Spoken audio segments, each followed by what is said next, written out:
আসসালামু আলাইকুম। আজ আমরা তিনজন এসেছি এই লাক্সাস গার্ডেনে, এই প্রকৃতিতে।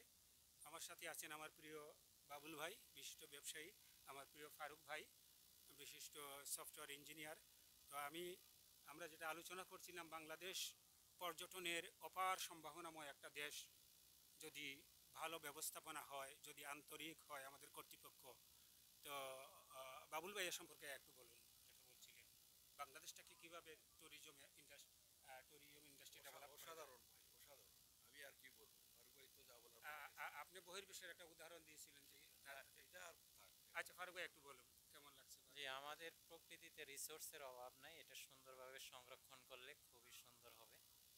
আশা করি প্রশাসন থেকে শুরু করে সরকার এবং ট্যুরিজম সেক্টর, গভর্নমেন্টের সবাই এই বিষয়ে সুদৃষ্টি দিবে, তাহলে আরও আমরা অনেক এবং আমার তো মনে হয় বাংলাদেশের মধ্যে ট্যুরিজমে সিলেট শ্রেষ্ঠ হতে পারে, কি বলেন? অবশ্যই অবশ্যই সিলেটের অপার সম্ভাবনা। ধন্যবাদ সবাইকে। আসসালামু আলাইকুম।